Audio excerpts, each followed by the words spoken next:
হার মানা কোচ না হারা খেলোয়াড়। সবাই বলতো ওই ছেলেটা পায়ে কিছু নেই। স্কুল টিমের ট্রায়ালে সে বারবার ফেল করত। একদিন কোচ সোজা বলেই দিল, ফুটবল তোর জন্য না, অন্য কিছু কর।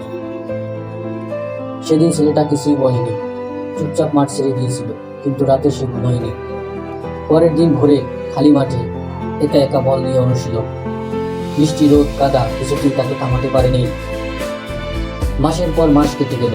কেউ দেখেনি তার কষ্ট, কেউ বিশ্বাস করেনি তার স্বপ্ন। হঠাৎ একদিন স্কুলের মূল খেলোয়াড় ইনজুরিতে পড়ল। শেষ মুহূর্তে কোচ বাধ্য হয়ে তাকে নামালেন। ম্যাচের শেষ মিনিট, স্কোয়ার 1-1। বল এসে পড়ল তার পায়ে, গ্যালারি নিঃশব্দ, একটা শট, গোল। পুরো মাঠ উল্লাসে ফেটে পড়ল। কোচ চুপ করে তাকিয়ে রইলেন। যে ছেলেটাকে তিনি পারবি না বলেছিলেন, সেই ছেলেটাই আজ জয়ের কারণ। ম্যাচ শেষে কোচ শুধু একটা কথাই বললেন, আজ আমি হেরেছি, তুই জিতে এসেছিস। ছেলেটা হাসল।